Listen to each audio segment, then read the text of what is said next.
we're just going to wait a couple minutes, get started as soon as everyone gets situated. Very good.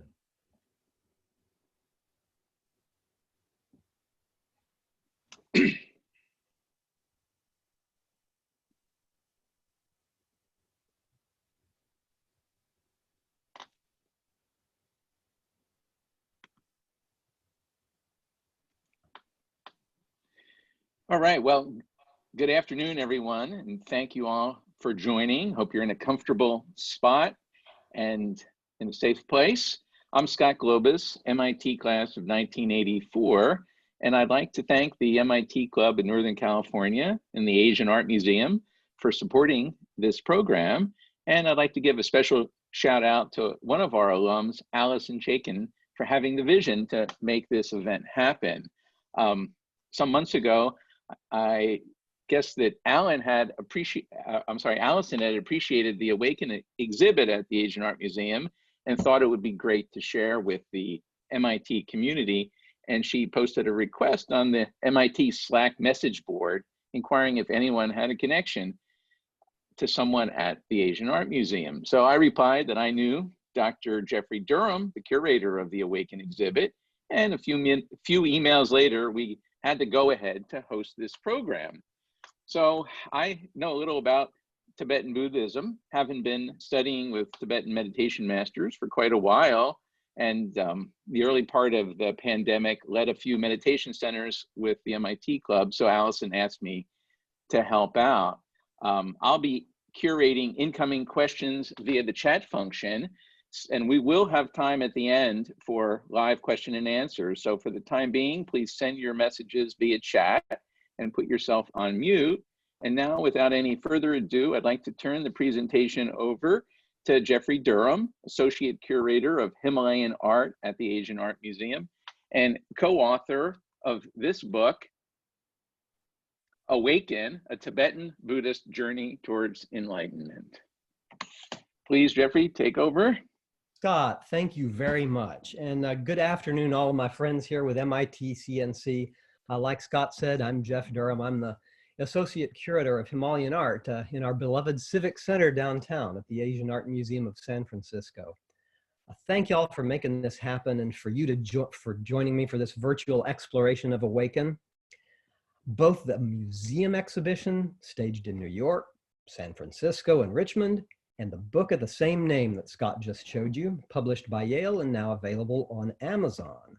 The mutual subject of both the book and the exploration is the magnificent meditative artwork of Tibet, and especially how its initiatory framework operates with a specific objective in mind, to transform awareness. But before we jump into that ocean, take a look at my cover slide here. This is one of the neatest images from Awaken. And as it turns out, this is of course not a historical work, but a mashup created by none other than the marketing folks at Virginia. It's a juxtaposition of a masterwork 15th century mandala and a work by a modern master of Tibetan Tanka tradition, all fused through the image-based magic of digital technology into an image that is at once totally authentic, fully modern, and utterly virtual. A theme that we hope speaks to our present day, right now, and by right now, I mean right now, experience as well. Let's see if we can advance the slide. There we go. So, Awaken, what's it all about? In a nutshell, this exhibition is a virtual initiatory journey into the world of Tibetan Buddhism. It features the most magnificent Himalayan objects from two world-class collections, San Francisco and Virginia. They are installed and interpreted so as to be simultaneously, and I know this sounds like jargon, but it's not, simultaneously immersive, meaning that you go into it, and transformative, meaning you come out changed at the end. It was conceived from the very beginning in terms of the integral connection between traditional art and contemporary art. And Joseph Campbell inspired us to create this exhibition as a kind of hero's journey, an initiatory voyage all the way from the ordinary world into a special environment called a mandala. and from there, all the way to a vision of what it might be like to awaken from the dream of ordinary reality. So, in Awaken, you'll explore strange new worlds, seek out contemporary artworks in ancient civilizations, and boldly go where all fear to tread but all must venture. An initiatory encounter that leads directly to the experience of awakening, the Sanskrit word for which you already know, Buddha. Well, it looks like my slide spontaneously advanced, so you got to see the next one. Now, we cosmopolitan 21st centuryites typically understand technologies to be grounded in the scientific method and its industrial objectives. But this was certainly not the case for the ancient Greeks who coined the term techne, where we get our word technology. The Greeks used techne to describe a procedure that works. And they applied it, hold your breath here, especially to artworks.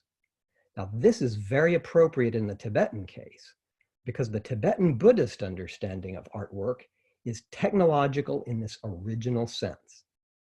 The vast majority of apparent artworks in this exhibition are actually more accurately viewed as technologies than art for art's sake.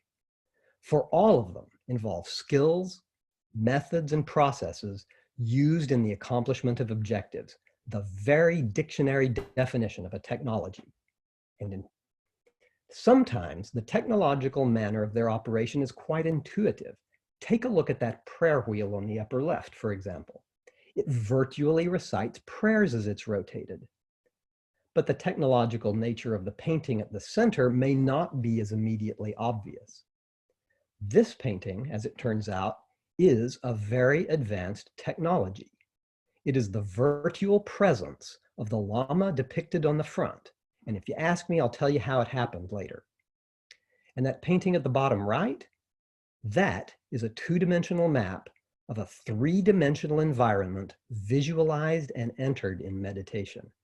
A virtual map of a virtual world. A guide, in other words, for creating a virtual reality, not with the Mac that I'm talking to you from, but with your very own mind. Now, as we just noted, Awaken is a hero's journey, and our trip begins, like all such hero's journeys, in the ordinary world. A world today shaped most fundamentally by that force that we call technology. And to represent the existence that we are pleased with no small irony to call normal, the Asian Art Museum presents you with Francis Ford Coppola's epoch-making film Koyaanisqatsi. And in these images from Koyaanisqatsi, you see the sun rising, rush hour beginning, on continues the day until the sun sets, and of course the race continues, this time at night as the moon rises. It's an endless race. The image at the end of the gallery space is a contemporary work by Tsering Sherpa. It represents the results of this race to nowhere. It's a fragmented condition where, famously, the center cannot hold, and our sense of self fragments into 1,000 pieces, each one a task, a danger, a race. And together, these two works, Koyaanisqatsi and Luxation, comprise the exhibition's first experience, the time trap. And again, my computer has psychically moved the slide to the next one. This is Mr. Sherpa's painting, Luxation, a term from the Latin to dislocate. This refers on one level to the dislocation felt in Nepal in the aftermath of Kathmandu's devastating 2015 earthquake. On another, it evokes the dislocation that Tibetans have felt in the wake of their diaspora after the Cultural Revolution. Further still, it reflects that fragmented condition in which many of us find ourselves, whether as a result of industry or technology or that rather more universal force that both are designed to circumvent. Do you know what I'm talking about? Time.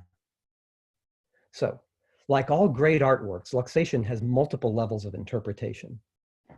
But what can we say right now about this artwork as it appears before us in all of its rather naked visuality? Well, certainly individual pieces make sense. Certainly individual pieces make sense, but we can scarcely discern what the full picture might be. But before our journey is finished, we will understand how these pieces fit together, and we will encounter, in full, the figure who appears here only in fragments. But first, we need to find a way out of that time trap, and indeed, A Way Out is the title of section 2, which appears just around the corner from luxation.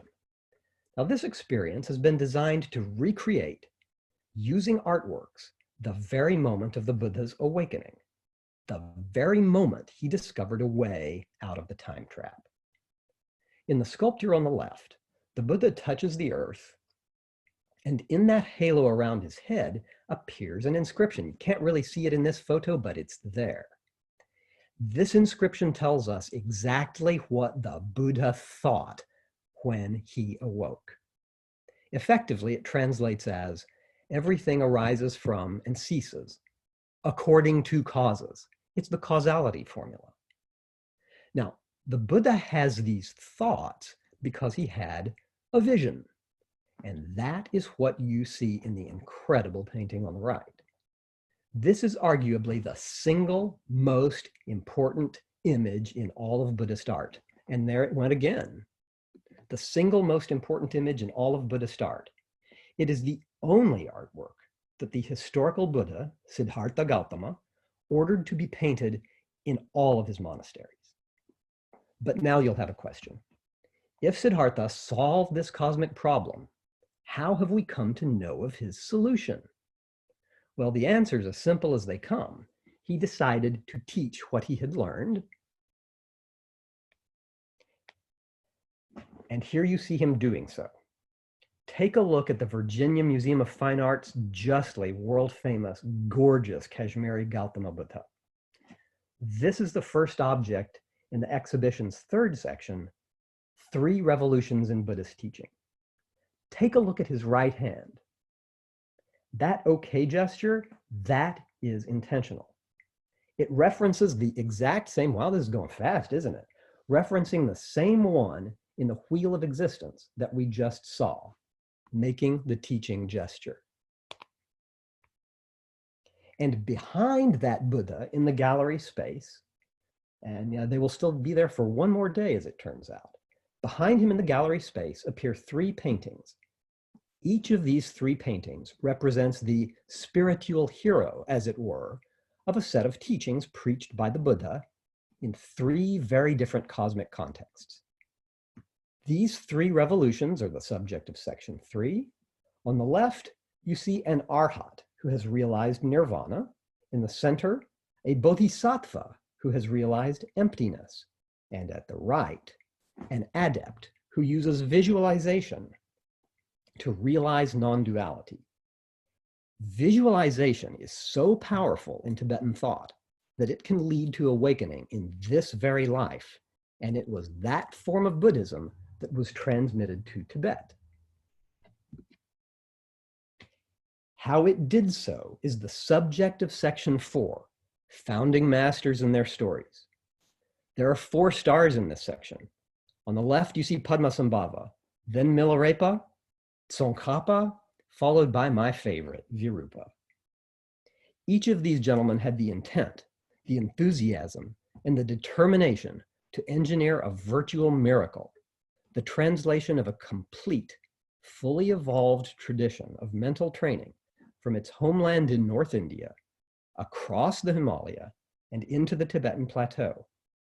Now, fair warning, this is one of the exhibition's most academically oriented sections. After all, each of these fellows was a great thinker in his own right.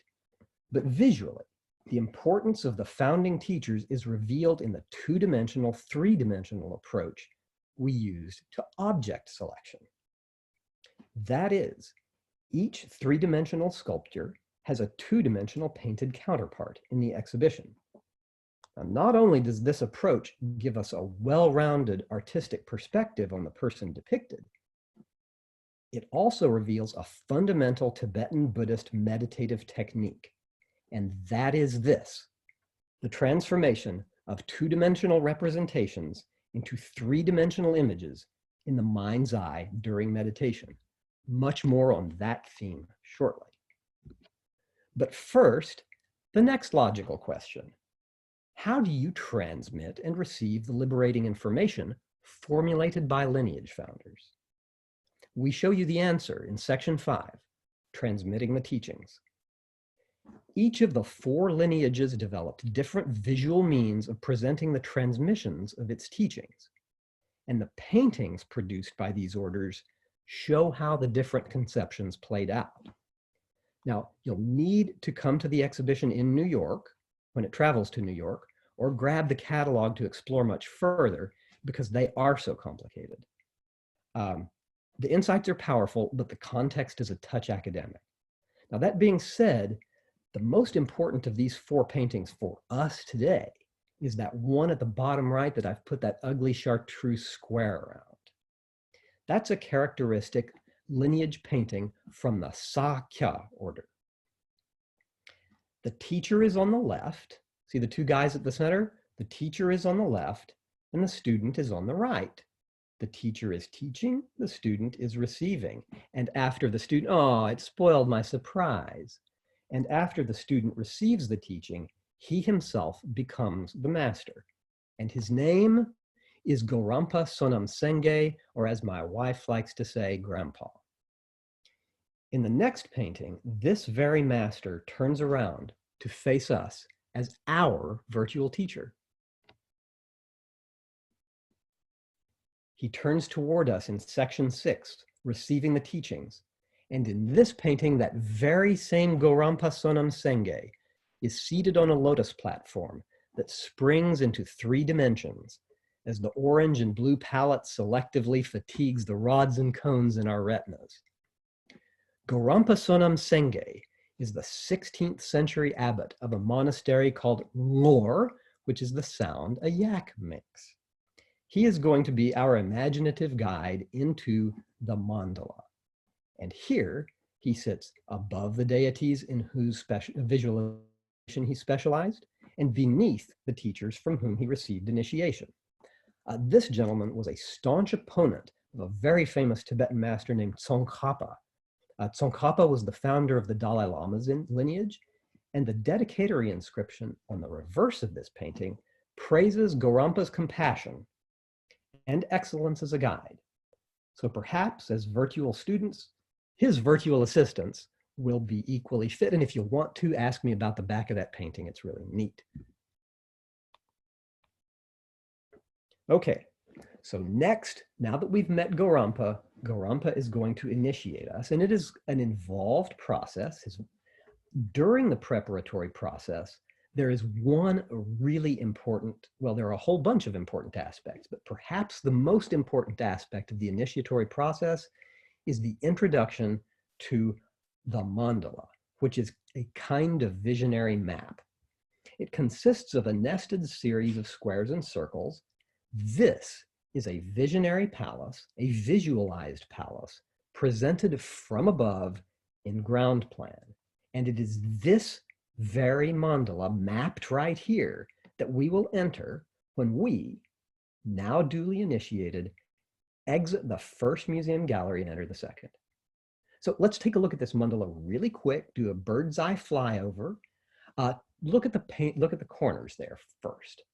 Those are 4 buffalo-headed guardians, and we're going to meet one of them in just a second. Then just inside, you'll see a 5-colored circle of flame that separates the ordinary world of dualistic perception from the visionary world of the mandala. Then look a little further in, you'll see a series of lobes. Those are the petals of a giant lotus, and on top of that lotus sits a palace with gateways in the cardinal directions, a square palace. And its corridors are populated with more guardians and symbolic weaponry. And why did it do that again? With more guardians and symbolic weaponry, and with a mysterious but somehow familiar figure at its center. Take a close look. Gorampa tells us at this point that we will visualize this palace and enter into it as if we were in our physical bodies. But before we continue our journey, perhaps we moderns might benefit from a metaphor to which we can relate. perhaps a technology metaphor, or rather an experience, maybe one that would help us better understand the nature of the environment we're about to enter. Okay, well, you wouldn't have been expecting that, except I advanced the slides too fast. That environment that they're about to enter is virtual. So what you're looking at here is His Holiness the Dalai Lama doing an early virtual reality exploration in a 2010 photo from Miami University. And I like his cap too. See that screen in front of him? It's showing the three-dimensional immersive mandala that can be entered virtual reality style with an Oculus headset. I'll show you one in a sec. His Holiness's reaction? Amused and positive. After all, Buddhist meditative philosophy aims at realizing that this very world is in fact virtual in a very significant sense. While it does in fact appear to us, we can all agree on that, it has no ultimate building blocks or essence that we can find, and that it is therefore empty, shunya in Buddhist technical vocabulary, just like a virtual simulation, which does appear, but contains no substance and is therefore empty. Boy, we are moving fast, aren't we? Now, to capitalize on this metaphor cum technology of virtual reality, we at the Asian Art Museum decided to take this experience one step further, make it immersive and interactive, most importantly, so that it seems real, just like a visualization, or if you're familiar with this, perhaps a conscious dream. And the result you see in front of you, it is called the mandala flow state. It is an immersive experience whose key elements you see at the left. It works because this isn't just an Oculus viewer. The Oculus viewer is what the visitor is seeing the mandala with. It's not just that. He's also got a Muse EEG on his head, an electroencephalogram. And the Santa Clara University team we worked with on this prototype linked the Oculus viewer and the Muse EEG so that when ordinary beta waves predominate, the geometries of the schematic mandala are obscured by fog. Very San Francisco, I like it. But as alpha waves predominate, the fog clears, the geometries are revealed, and the visualization becomes more and more three-dimensional. Please do ask me about how this Mandala Flows project might have something to do with that incredible painting that Gorampa just showed us and that we are about to enter. Now, we rejoin our spiritual guide, Gorampa, at the edge of the mandala. I said spiritual, I meant virtual. In his domain, at the edge of the mandala, we're going to encounter Yama, and this is the Pan-Asian god of death. He's the fierce protector of the mandala and the star of section 7, the outer precincts. He keeps the uninitiated from the fiery visionary environs in the mandala. And if you take a close look at him, I would urge you to do so, you can see that he is indeed fierce. Yama here is the embodiment, it seems, of everything horrifying and gruesome. He is ithiphallic, as you can see, and he is dandling his sister on his knee as he rides a bull that is having intimate relations with a corpse. And yet, this painting is a masterwork. It is executed in precise detail that exceeds the resolution power of the naked eye. Take a look at that club in his right hand now. It's got a long shaft and a skull at the end. Now, as it turns out, we've installed one similar to Yama's in the gallery, only better. And that's that flaming trident you're looking at and it's grinning at you with those copper teeth. This one is executed in an almost modernist style. You need to see it in 3D to appreciate it. Those spectacular copper teeth have all kinds of interesting stuff going on, but the reverse is even more interesting because there you will find a mystery similar to what you find embodied in Yama. Turn that skull around and it is a phallus. Skull and phallus, sex and death conjoined. Wow. Face that one and we're ready for the next experience. Having passed Yama, the paragon of death, generation, and the horror of them, we are ready to face Mahakala in section 8, inside the palace walls.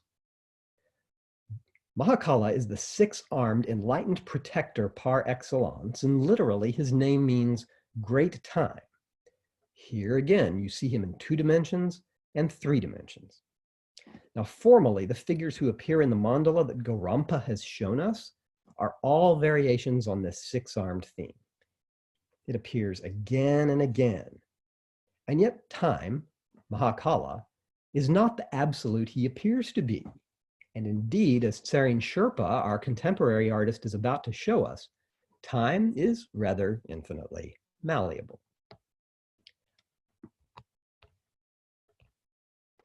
Here in his painting, The Melt, the modern mage, and I do not use that word that loosely, Tsering Sherpa has progressively morphed a source image of Mahakala, who you can see at the bottom right.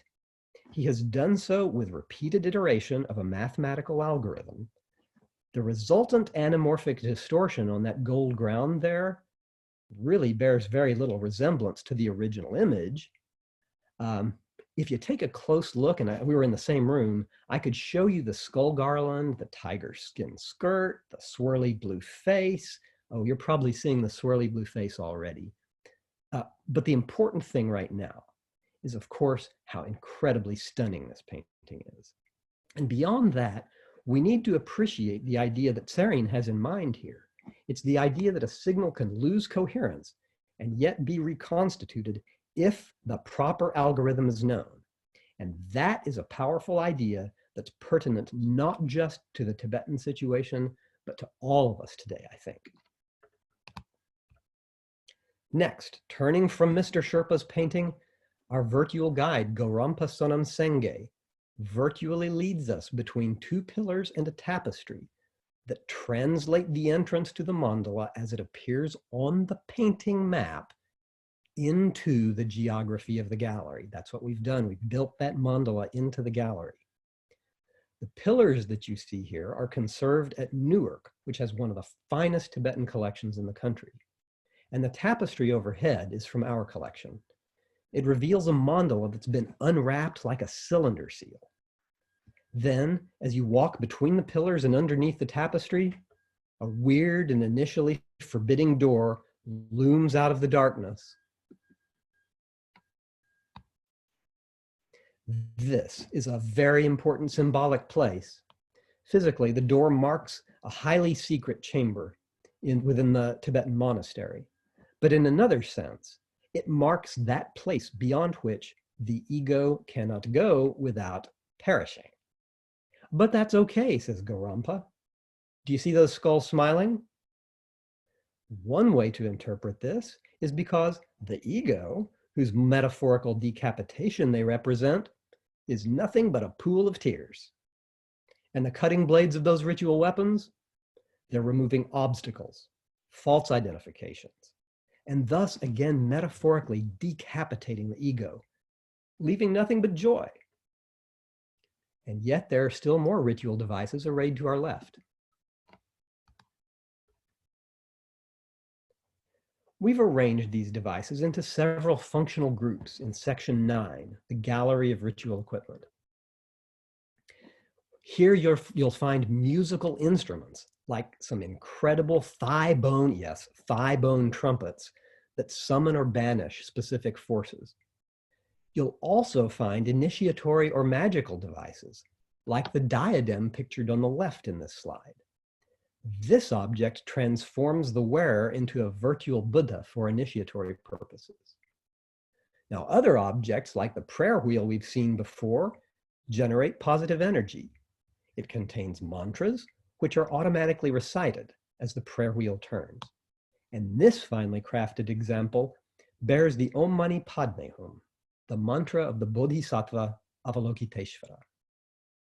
Now, how about that 3-bladed dagger on the right? That is an object called a purba, and it pins recalcitrant negativities to one spot. Its three blades emerge from the mouth of a mythic crocodile. It's called a makara, a little difficult to see here, but not in the exhibition. And at the top, you'll see three fierce heads. Each one represents an aspect of the doors to liberation, the empty, the signless, and the wishless. So this object, like the others here, is laden with symbolism. But now we stand at the threshold of the mandala's central chamber.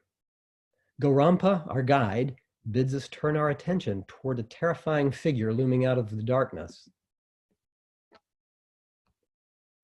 This is Vajrabhairava, the lightning terror, the star of section 10, the central chamber. This is a one-of-a-kind world treasure sculpture, and on it you will find intricacy on intricacy.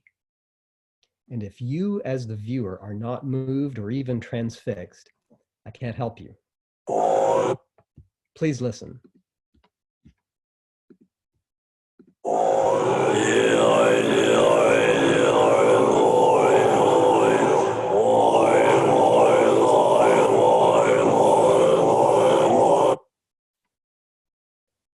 You may or may not know what that sound was. That is not atmospheric music. We do not do that at the Asian Art Museum. This is a formula called, this is a verbal formula recited by a famous group of Tibetan monks, the Gyuto monks. They are chanting this formula, and it is the very one that invokes this enlightened deity, Vajrabhairava. Now, although I told you this was Vajrabhairava, the lightning terror, there is a deeper secret to his identity.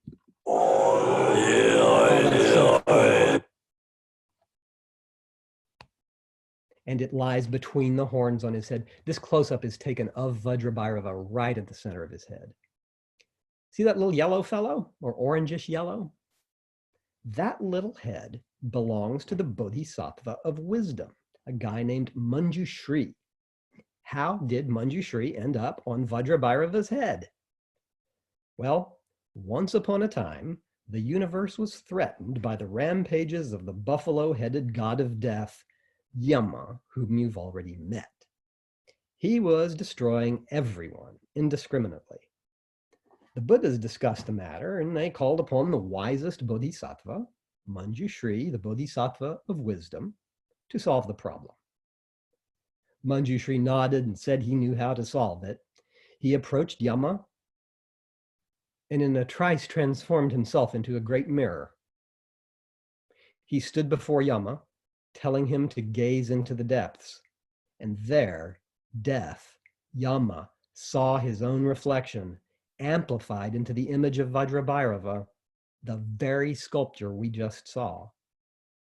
Terrified, Yama swore to serve the cause of Buddhism if Manjushri would please make that vision go away. How? By reminding all beings that they need to meditate now before they die.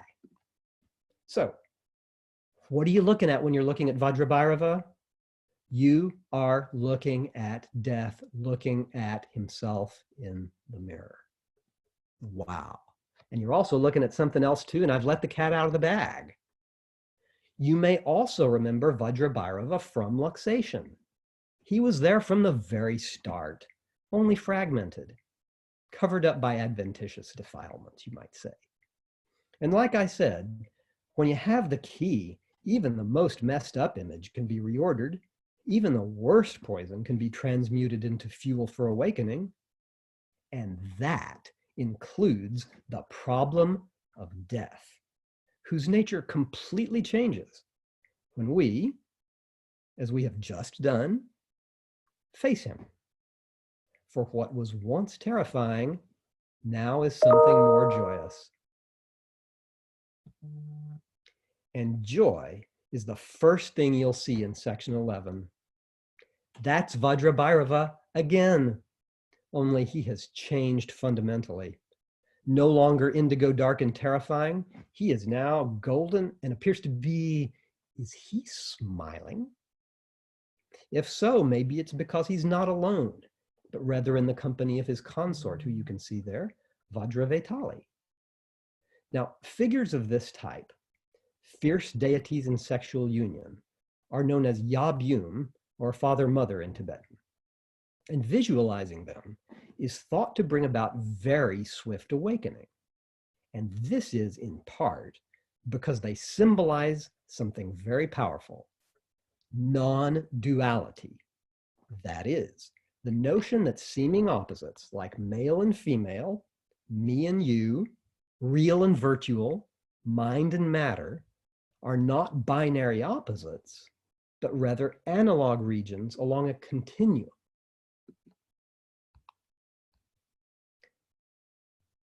And section 11, non-duality, concludes by taking a deep dive into these themes, featuring 4 world-class Yabyum sculptures and 4 complementary paintings of the highest quality.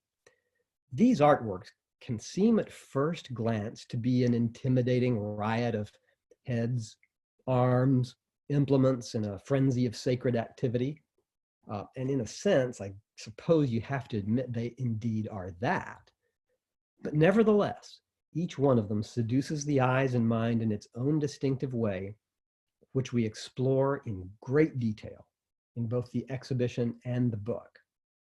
Yet there is an underlying simplicity that resolves this dynamism, and it's the final experience in the exhibition, which we call being a Buddha. Now, a moment ago, I mentioned that the Yabyum figures are hieroglyphs of non-duality. And since we've completed our journey to the center and faced our fears, we can appreciate the idea. Odd sounding at first, but in the end, very intuitive. How opposites, like luminous and dark, light and solid, morph into and indeed mutually constitute one another. And in the final experience of the exhibition, we give visitors an opportunity to see how this might happen visually. Here, it appears as if a solid stone Buddha were floating in midair. Kinda neat, but obviously this is not a sideshow trick. It has a very important point.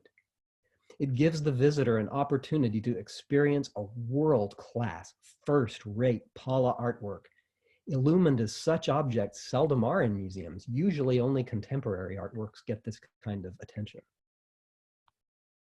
It's illumined so that the viewer's perception enables them to switch figure and ground, dark and light, seeing that both appear within the mind, and revealing the mind as the ruler, or in this case, if you take a look at the Buddha here, the crowned king of all of the disparate phenomena it necessarily includes. And to see it as such is, in the Vajrayana estimation, is awakening itself. Now, what is this? This is how the Virginia Museum of Fine Arts ended their exhibition of Awaken, and I love it. But I'm going to give you a question to go along with this mirror, which closes Awaken in Virginia. Eventually, you and I and everyone else have to go back to the ordinary world. Like the old Zen saying goes, we need to chop wood, carry water, and do Zoom presentations. But what insights are you going to carry with you as you go back? Are you going to have greater appreciation for the sophisticated mental technology of Tibet? Will you see how Himalayan art is all about awareness? Or my favorite question, will you ever again take it for granted that you are awake? I sure do appreciate y'all hanging out with me.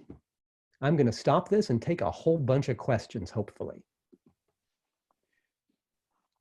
Well, Jeff, thank you very much. I will jump in and share a couple of questions that have come in via the chat. And so first, just to be clear, the exhibit ends tomorrow and it's not viewable in San Francisco because the museum is still closed. Is that right? This is correct. And so we had to dig deep into our bag of tricks. I managed to secure a third venue at the Rubin Museum of Fine Arts in New York. So on a reduced footprint, you'll be able to have this a similar experience at the Rubin. And if you haven't been there, Wow, it's an experience in itself. So go check it out. Yeah, yeah, I will second encourage you to go there. And if you can see this exhibit or any other exhibits that the Reuben puts on, amazing shows of Himalayan related artworks. Also, Jeff, could you speak a little bit about, some of the context from which these art pieces come? What century? Have they been restored at all? Yeah. Just tell us about how the museum and, has come to embrace these works of, religious art and be able to share them with the community. This is an incredibly important and actually kind of difficult historical question. Most of the Himalayan artworks that have come to the museum came in the 1960s in the wake of the Cultural Revolution and were brought to the museum by a gentleman named Avery Brundage, whose how shall we say, bona fides are not entirely they can be in question. So many of them, most of the Himalayan works came after the Cultural Revolution and through him. Now, most of the works that we have in our collection are Chinese imperial. So they're 17th century and later. Now, if we're talking about 15th century and earlier, almost all of the works that have come out of Tibet have been restored to some extent.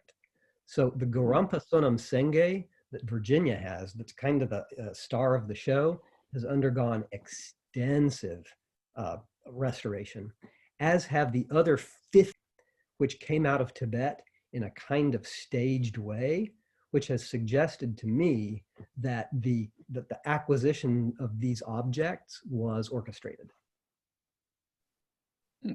And so, Jeff, to follow on with that, I noticed that in some of the statues, though, they're still missing hand implements and so on. So you've restored the paintings, but maybe not so much the statues.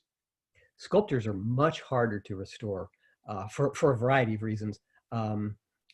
And also I know this may be a little bit surprising, but especially with sculptures, there is an aesthetic of beautiful decay. So there is that aesthetic on the one hand, and on the other hand, there's also an imperative not to restore things that might be archaeologically or art historically significant. And that's especially true with sculptures. So if, for example, Milarepa was lacking one of his hands, we wouldn't make him a new one and stick it on.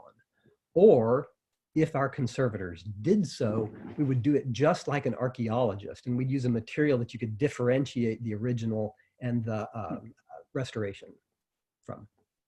Oh, very, very interesting. And so, Jeff, Patricia asks about the significance of writings that are on the back, and you brought it up in the presentation as well. So maybe you could address that a little bit.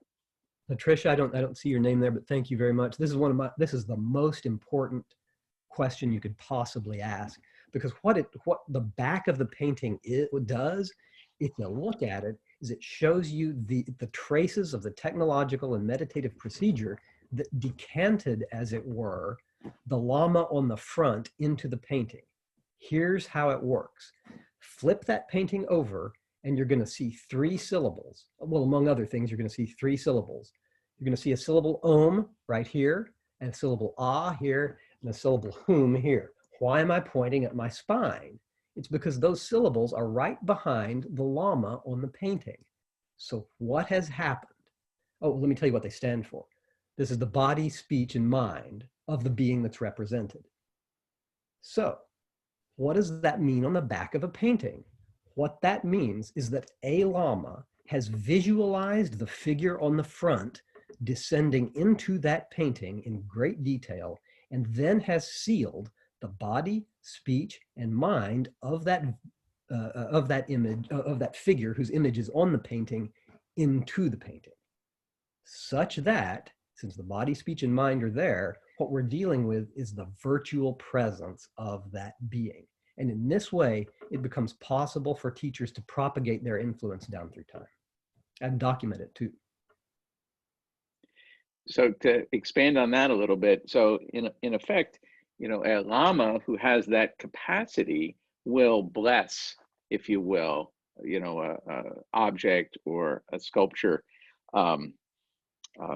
tanka in that way that Jeff describes. And so it then has even greater significance to a practitioner as a source in the future of meditative inspiration, let's say. Jeff, to extend that discussion, perhaps you can say a little bit about the initiatory activities, and because it's somewhat related, very specifically in the same way. I'm glad you asked that one too. Not only are they related, they're the same thing.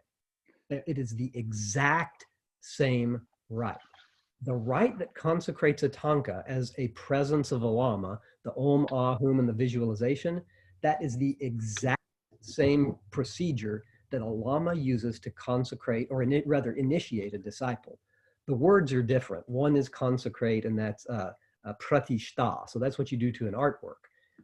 Abhisheka is the initiation, and that's what you do to a person. But whether it's an artwork or a person, the procedure is the same. You visualize, the Lama visualizes that blessing descending into the work or the person, sealed at brow, throat, and heart. So if you are initiated in this manner, do you become an icon? If an icon is consecrated in this manner, does it become an initiate?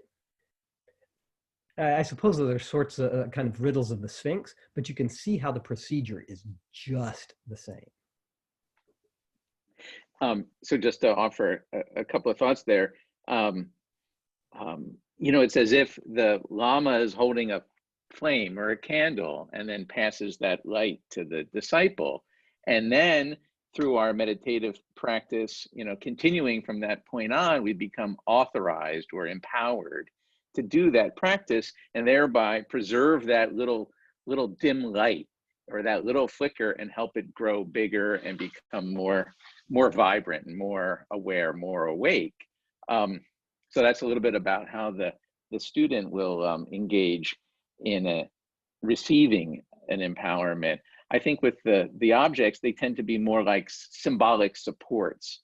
I've often heard that terminology used, so that these are supports for our practice to aid our visualization and to inspire us, and to extend those comments to comments that are coming in from John and Patricia about mandalas, and so Jeff, maybe you could talk a little bit about how the mandala functions in an initiation or in a meditation practice, and then we can also go into the nature of a sand mandala. Well, first let's talk about what a mandala is.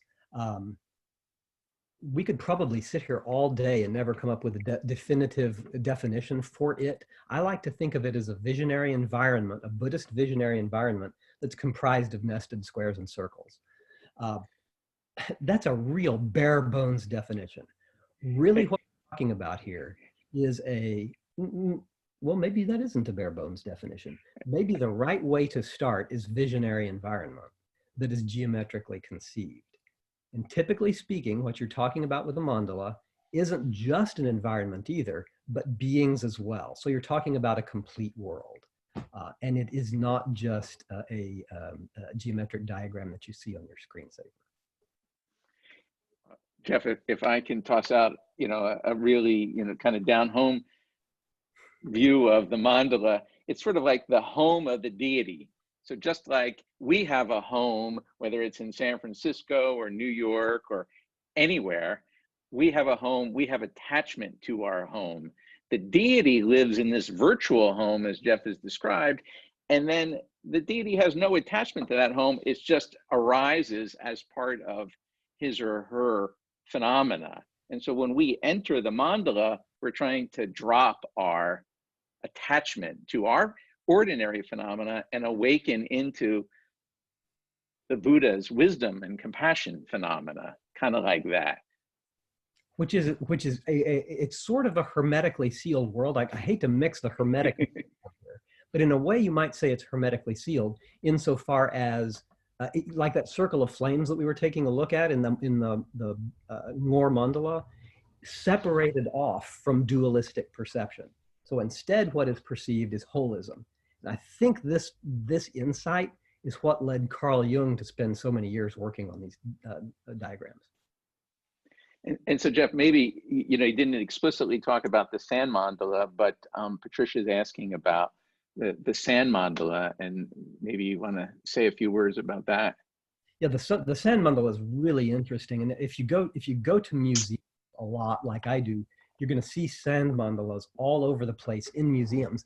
I'm working with Denver right now, and they have one as the centerpiece of their gallery, and they've had it there for 20 years. Okay, this is a problem, because the purpose of a sand mandala is to create it, and then, how to put this? It is not made to be made forever. It's made as a hieroglyph of impermanence. So after it's made, it's erased. So when you take a look at that preserved sand mandala in Denver, for example, they're doing something with it that they shouldn't be doing with it. But nonetheless, museums love this kind of thing. I don't think we're going to have one at the Asian, but it is a mainstay and has been for about 30 years.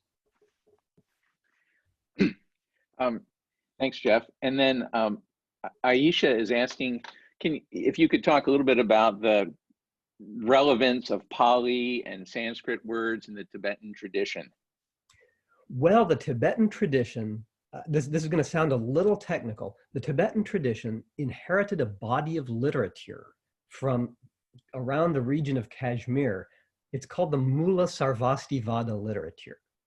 The Mula Sarvastivada literature is all in Sanskrit.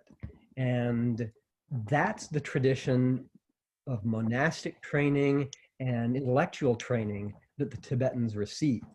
The Pali tradition is fully acknowledged, and it has a place within the Tibetan tradition, but it is understood to be part of what is known as the vehicle of the hearers, the Shravaka Yana, and is not, and while the information is incorporated into Vajrayana meditations, typically speaking, the focus of the Pali tradition is on impermanence and non-self. And from my experience with Tibetan teachers, while that information is brought into the Tibetan perspective, the Pali scriptures are not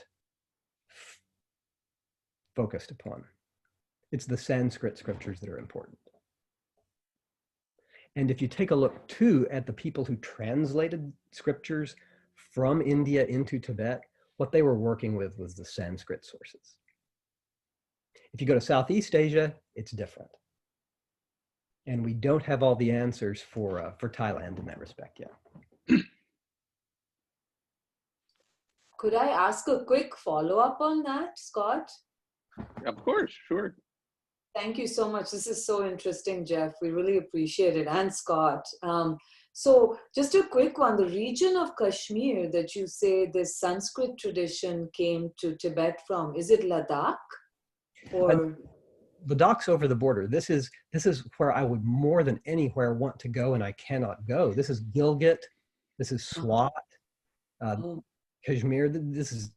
I research right now, and really no one can. But I think that the secret to where the crowned Buddha came from is in those texts and in that archaeology. It's got to be. Okay. And boy, would I like to talk for 3 or 4 hours about that. Thank you. Thank you. And Jeff, we have a question from Patricia again, that if you could, talk a little bit about your background and what it's like as a curator, your life as a curator. My life, okay, my background is pretty simple. I taught religious studies for many years, and then I got really frustrated because when you deal with texts, you can never find a fundamental text, and everybody's got a different opinion. But when you got an artwork, there it is. So after 10 years of teaching Sanskrit and Tibetan from a textual perspective, I decided to do object-oriented epistemology, which is what we just went through. So that's my background. I've been doing that for 10 years, and it's much more fun. And I think it's actually much more inspiring as well. being a curator is a problem because, like I suggested a second ago, I know where a lot of these things came from, and I'm not going to tell you. Some of them have been rescued. Some of them have been stolen. So what this does for me is this puts me in a very strange ethical position. I conceive of myself as a kind of curator for the tradition, and yet the things I'm taking care of, I know where they came from. What do I do with that? Well, the answer is what I need to do with that is to learn from the culture, take the lessons that are pithiest and most important to be transmitted to this one, and use the artworks we have to do that. And to try to not to think too much about where they came from and how.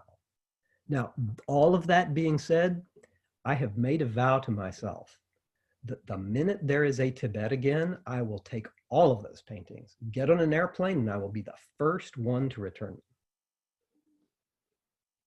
And if I quit to do it, I will.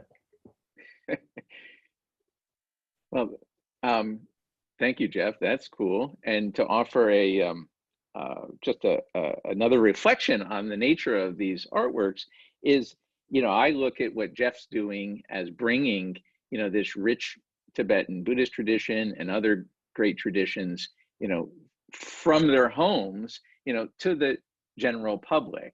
Now, when it comes to, Tibetan Buddhism, since 1959, when so many Tibetans had to flee their homeland, many Tibetan lamas have settled around the world and have reconstituted, so to speak, the traditions. And so one of the great opportunities, if one's interested, is it's possible to connect with Tibetan Buddhist teachers.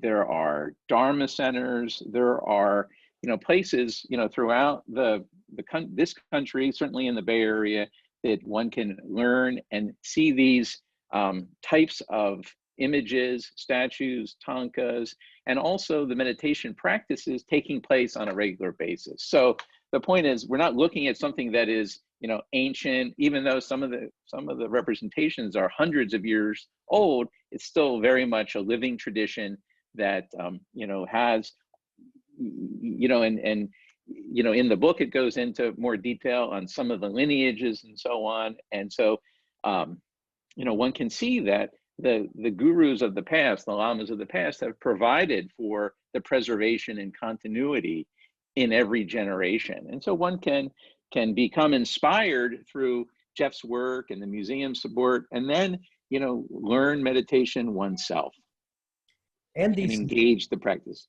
These things can actually go together. Art and meditation, I think, are going to go together more and more and more. I was hoping one of you would ask me what I was going to do with that mandala next. Okay, I'm going to pretend one of you. What are you going to do with that mandala? Okay, so preservation, learning. We are going to take B63D5, that's our designation for that little Vajrabhairava mandala, and we are going to, with Tsering Sherpa, the single best Himalayan artist right now, we're going to recreate every detail in that mandala, turn it into a three-dimensional Oculus experience, upload it to the cloud where moth and rust do not corrupt. This is going to be the first eternal mandala. Isn't that cool? Yes. So with any luck, within a couple of years, far from seeing some of those kind of cheesy images that His Holiness was looking at in the Miami mandala, you're going to be able to see an authentic, full 3D, full detail exploration of a true, authentic mandala. Let me add one more thing that I forgot to tell you that's so cool. That B63D5 Vajrabhairava mandala, I believe that Gorampa Sonam Sengye may have used it. It was made at the exact same time he taught it more. Wouldn't that be cool if we could prove it? See how excited we get on Sunday mornings on Zoom? Well, and if anyone has any other questions or comments, please, you're welcome to put them in the chat or to come on live and fire away. Yes. Yeah. If I think you have to repeat. Yeah. So Have I been? Aisha is asking, have you been to Tibet? And maybe I'll ask you where and how was it? I'm going to keep that part real short. If you don't like to be watched, Tibet probably isn't the place to be right now. If you want to explore the Vajrayana in a Himalayan atmosphere right now, I would suggest go to Kathmandu. There are large numbers of superb teachers in Kathmandu, large numbers of excellent monasteries, wonderful monuments. I don't know if it's heartbreaking for everyone, but it is for me to go north of the mountains. Yeah, and Kathmandu there are many monasteries that have been built there. Also, one holy place, Yangle Shud, also known as Parping. I've been to Kathmandu and to Parping. I haven't been to Bhutan, but that's also a place that is quite a preservation of the Vajrayana traditions. Sikkim is another spot. Ladakh as well, I think, has got, I don't know if Ladakh is under surveillance, but I think you can certainly travel around in Kathmandu and Bhutan and get a taste for the traditions very intimately, deeply. And if you can get into Ladakh, this changes from time to time. There are some sites in Ladakh that are, am I going to say they are the most important and least studied monuments in Buddhism? Yeah, maybe so. And then, of course, that alpine desert, there's just nothing like it. Doesn't even look like Earth. Jeff, I've actually been to Ladakh and Scott, and memorable experience. It's wonderful. I'm from India, so I traveled to Ladakh many years ago, and a couple of my friends are anthropologists who have spent their whole careers on Ladakh, and one of them is very involved with the restoration of different frescoes and works there to this day. So yeah, if anyone, you can go to India quite easily, and I think Ladakh should be quite accessible. I mean, after COVID, of course. Yeah. And many masters had settled. India was quite welcoming to the Tibetan refugees in the late 50s. And so many of the great spiritual teachers, including His Holiness the Dalai Lama, have established communities in India. So India is also another wonderful home now for Tibetan Buddhist traditions, that are growing and quite responsible, if you will, in the preservation of the spiritual technology as well as the Tibetan culture.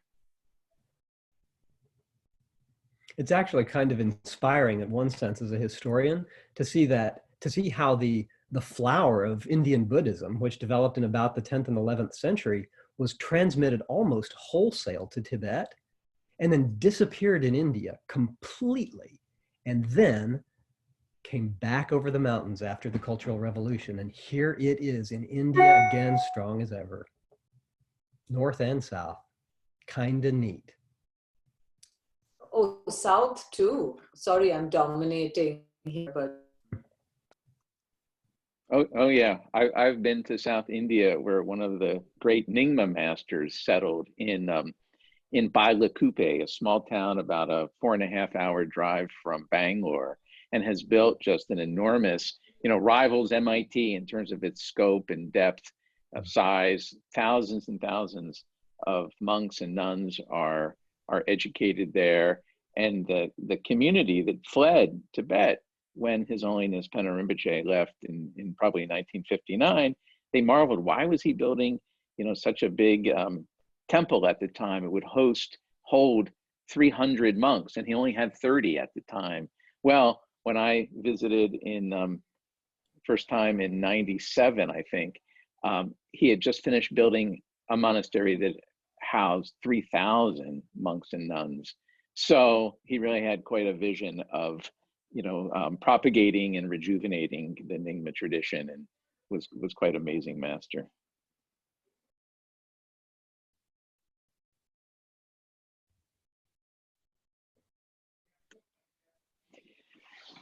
Any other questions, comments, insights to share? Please, And if you want to talk about VR and art, I'm your guy. Get in touch with me at the museum. We're going to be doing some crazy things post-COVID. I think Frank Zappa said something about the mother of invention being necessity, or somebody said it before him. And so that's what we're doing. Necessity is making us invent and be very creative. So I hope we'll be able to show you some stuff you hadn't even imagined real soon. So what did the Dalai Lama think about the VR? He was he was a little bit like my cat Gus. He was a man of few words.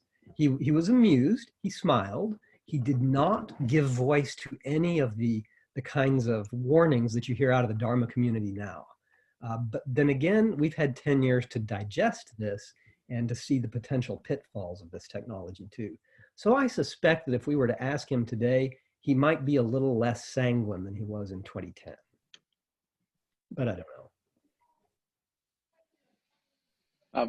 And Jeff, a couple more questions are popping in about how Patricia's asking about the techniques of how the pieces are dated, and Jonathan is asking about the latest VR creations. Where can we tune in to check them out? The mandala flow, to answer the second question first, the mandala flow state is the latest thing, and you're going to be able to check that out as soon as I've got that to version 2.0, which we're starting working on now. Scott, could you repeat the first question?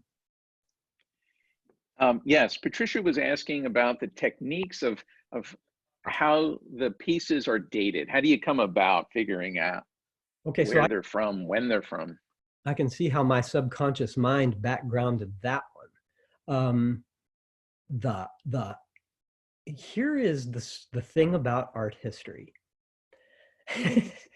The way we date stuff is style.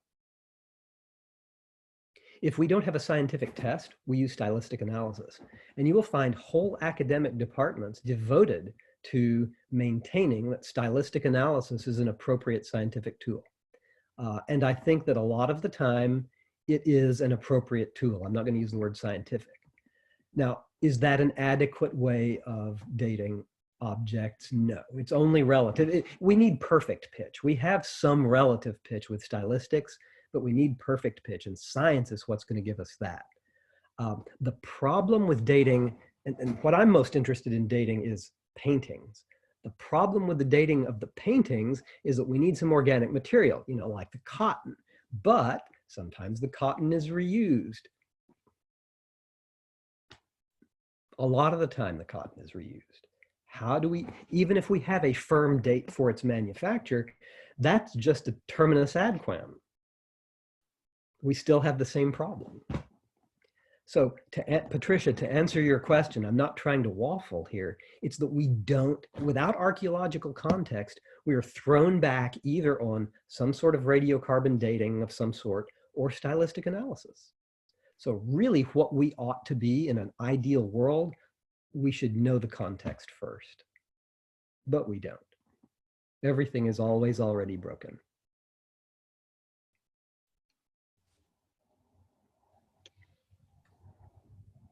And so we have a couple of folks, Claire and Xian, wishing for more programs. So Jeff, I think the MIT Club can certainly extend the invitation and for you to host future exhibits, and hopefully we can also do them with other museums throughout the area, especially while we're in this COVID situation. My colleagues at all the museums around here very much want to interact with you. We are starved for this, so thank you very much. Hey, I want to echo that as my name is Karen. I'm president of the Club of Northern California this year. Started just a month ago, so it's been exciting. I also want to thank Jeff for doing this, Scott for knowing Jeff, pulling it together and making it happen. And really excited that this actually happened sort of because of our Slack instance, that Allison had this idea, really wanted to share this with everyone. She and I talked for several weeks and she didn't know how to contact anyone. Posted on Slack, Scott happened to see it, and it was really nice that came together. So, you know, it's not a super active instance, but sometimes there's cool things that happen. If anyone wants to get on it, any alum can through our website. And I obviously wanted to thank everyone for joining. Sort of these sort of events and this sort of rich interaction that we've had with the questions. They're really fun. They're really fun to see happen. They're really fun to make happen. If you look at the emails that the club has sent, I think Scott sent one as the sender, and then I'll send one afterwards.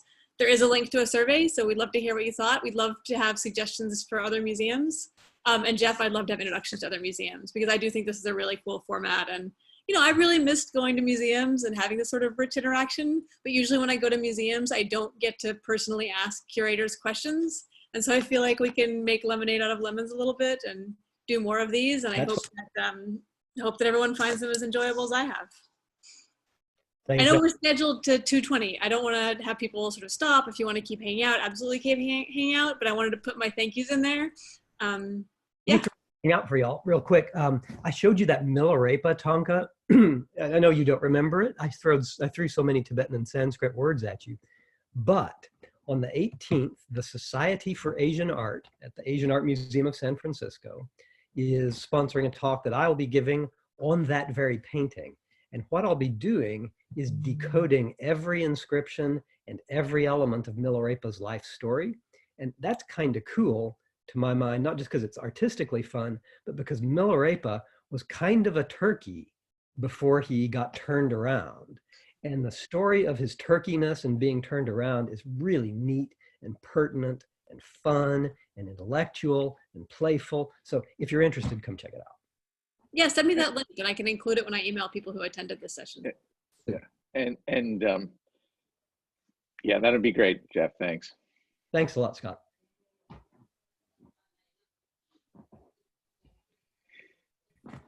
Well, thank you all. Thank you, Jeff.